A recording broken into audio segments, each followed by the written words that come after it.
प्रगति कर रहे हरियाणा के किसान। हरियाणा की मनोहर सरकार किसानों के हित में जो फैसले ले रही है, जिस तत्परता के साथ किसानों के हित में काम किए जा रहे हैं, उसका असर धरातल पर देखने को भी मिल रहा है। प्रदेश में लगातार प्रगतिशील किसानों की संख्या बढ़ रही है, किसानों में जागरूकता बढ़ रही है और किसान नई नई तकनीकों को आजमा रहे हैं और खेती करने में न सिर्फ लागत कम लगने लगी है, बल्कि मुनाफा भी बढ़ रहा है। यानी खेती जो कभी नुकसान और परेशानी का सबब बनने लगी थी, जिसमें किसानों की रुचि कम हो रही थी, उसमें अब युवाओं का रुझान भी बढ़ने लगा है और खेती फायदे का सौदा साबित हो रही है। जिम्मेदारी भी निभा रहे प्रगतिशील किसान। हरियाणा का किसान जहां जागरूक हो रहा है, तो वहीं पर्यावरण संरक्षण और जल संरक्षण के मामले में अपना कर्तव्य भी निभा रहे हैं। पानी बचाने को अपनी महत्वपूर्ण जिम्मेदारी समझते हुए किसान नई और आधुनिक तकनीकों का इस्तेमाल कर रहे हैं। रोहतक के प्रगतिशील किसान देवेंद्र ने GS8 विधि से धान की सीधी बिजाई करने का फैसला लिया। ऐसा करके उन्होंने जल संरक्षण की दिशा में अपनी महत्वपूर्ण भूमिका निभाई और साथ ही स्वस्थ पैदावार के साथ सरकार की योजना का आर्थिक लाभ भी लिया। रोहतक के प्रगतिशील किसान देवेंद्र के पास 20 एकड़ जमीन है और अपनी 8 एकड़ जमीन पर धान की उसने सीधी बिजाई की है। हरियाणा के कृषि विभाग के द्वारा चलाए जा रहे जागरूकता कार्यक्रमों से किसान देवेंद्र भी जागरूक हुए। किसान ने बताया कि अगले साल अपना सीधी बुआई का दायरा वो बढ़ाएंगे और इससे न सिर्फ समय की बचत होती है, बल्कि पानी की भी बचत हो रही है और लेबर की भी बचत होती है। मेरा नाम देवेंद्र, गांव खेड़ीसाथ, जिला रोहतक का रहने वाला हूं और मैं 20 एकड़ में अपने वो करता हूँ खेती इसकी धान की, और उसमें से अब की बार मैंने 8 एकड़ में अपने DSR से अपने धान की वो करने हमें बिजाई करेंगे। और हमारे कृषि के जो अपने डॉक्टर साहब हैं, उनका इधर हुआ अपने वो हमें कैंप हुआ था, फिर उससे हमें इसका ज्ञान हुआ है। और अगले साल हम अपने 20-25 एकड़ में इसी से अपनी खेती उगाएंगे और इससे पानी की बचत होती है, इससे समय की बचत है, लेबर की भी बचत होती है।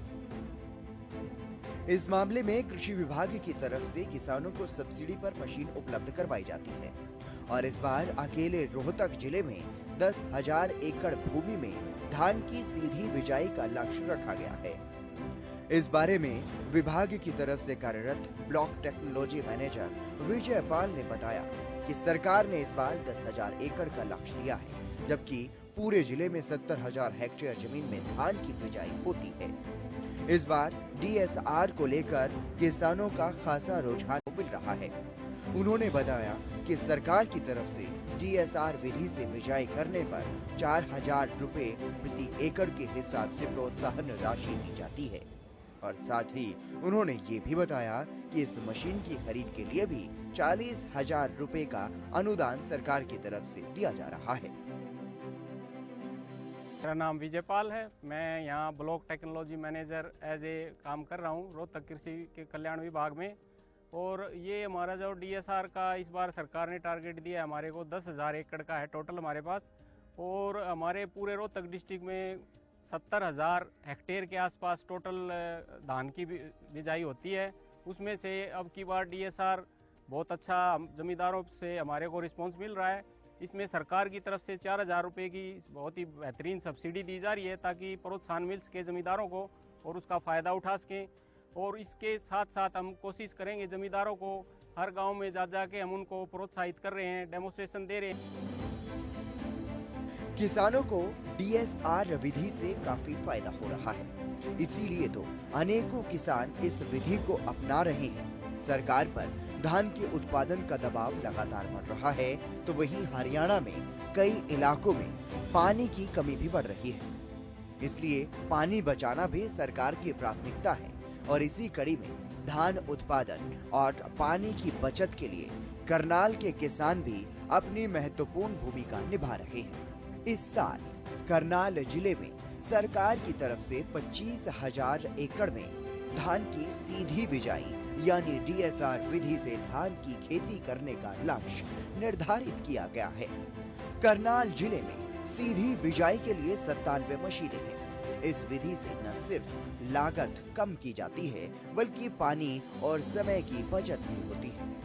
इस बारे में और ज्यादा जानकारी दी है सहायक कृषि अभियंता सुधीर कुमार ने। उन्होंने किसानों से इस मशीन का इस्तेमाल करने की अपील भी की। मोदिनपुर में पहुंचे हैं। यहाँ पे एक लक्की सीडर मशीन है जो डीएसआर मशीन का ही वैकल्पिक रूप है। डीएसआर मशीन के साथ साथ ये मशीन स्प्रे भी करती है, जैसे पेंडामेथिलिन का स्प्रे भी किया जाता है। मेरा किसान भाइयों से अनुरोध है कि आप डीएसआर मशीन का यूज करो और डीएसआर मशीन का यूज करने से एक तो पानी की बचत होती है 25 से 30%। एक दूसरा लेबर की जो लेबर भी कम लगती है। दूसरा इसकी पैदावार भी अच्छी होती है। वहीं करनाल जिले के किसान विजेंद्र कुमार ने विभागीय अधिकारियों से जानकारी प्राप्त की और डीएसआर विधि से धान की सीधी बिजाई की और इसका लाभ उठाया। किसान ने अपनी 30 एकड़ खेती में सीधी बिजाई की। किसान ने बताया कि इस तरह से बिजाई करने पर न सिर्फ लेबर का खर्च कम हुआ बल्कि पानी की भी खपत कम लगी और इस तरह से खेती करने पर फसल में बीमारी की चिंता भी कम हो जाती है। इतना ही नहीं, उन्होंने बताया कि सरकार की तरफ से इस विधि से खेती करने पर सब्सिडी भी दी जाती है। मेरा नाम विजेंद्र कुमार है जी, सनोप श्री धर्म सिंह है जी। तो विलेज डाकवाड़ा और डिस्ट्रिक्ट करनाल पड़ता है जी मेरा। तो सर जैसे मैंने है ना पीछे मतलब 6-7 एकड़ में ये डीएसआर किया था जी, तो उसमें मेरे को अच्छा बेनिफिट मिला। तो जैसे कृषि विभाग की तरफ से भी मेरे को अच्छी जानकारी मिलती रही। जैसे मेरा मतलब 30 एकड़ ज़मीन है, 30 एकड़ में से मेरा मैक्सिमम अब की बार सारे का मन है भाई मैं सारे में ही डीएसआर करूँगा और लेबर का खर्चा भी बिल्कुल नामात्र है जी और खुद अपने ऊपर ही डिपेंड रहता हूँ। तो मेरे पे ये करना आता है। जैसे कृषि विभाग की तरफ से मेरे को नॉलेज मिली है, मशीन उपलब्ध हुई जी, ये सब्सिडी वाला भी सिस्टम है, इसमें 4,000 मिलता है। तो ये इसमें तो उसकी बजाय सारा खर्चा भी कम है, सारी मतलब जो मतलब लेबर का खर्चा जी, वैसा पानी का लगा लो, पानी की भी बहुत बढ़िया बीमारी भी इसमें कम आती है। क्या है डीएसआर विधि? डीएसआर विधि से धान की सीधी बुआई की जाती है। सीधी बुआई के कई सारे फायदे हैं। एक तो इसमें पानी की बचत होती है, इससे लगभग 15 से 20% पानी की बचत हो जाती है। रोपाई में लेबर की समस्या भी बहुत आती है, लेकिन वहीं अगर सीधी बुआई मशीन से की जाती है तो मजदूरों का खर्च भी बच जाता है। इसमें लागत भी कम आती है क्योंकि इसमें सीधी बुआई हुई तो खर्च कम ही लगेगा। इसमें उत्पादन भी दूसरी विधियों के बराबर ही आता है, लेकिन डीएसआर विधि से बुआई करते समय कुछ बातों का विशेष रूप से ध्यान भी रखना चाहिए। इसमें सबसे अहम भूमिका मिट्टी की होती है। रेतीली जमीन पर सीधी बुआई कभी नहीं करनी चाहिए क्योंकि इसमें लोहे की कमी होती है और इसमें खरपतवार की समस्या भी अधिक होती है।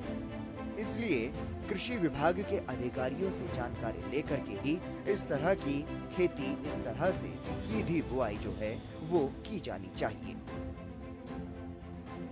डीएसआर विधि से धान की सिंचाई में हरियाणा प्रदेश के किसान अग्रणी भूमिका निभा रहे हैं। प्रदेश के किसान सतत पोषणीय विकास के लिए अपनी जिम्मेदारी निभा रहे हैं। इससे न सिर्फ पानी की बचत हो रही है बल्कि पर्यावरण संरक्षण का काम भी किया जा रहा है। तो वहीं किसानों की लागत कम और मुनाफा किसानों को ज्यादा हो रहा है।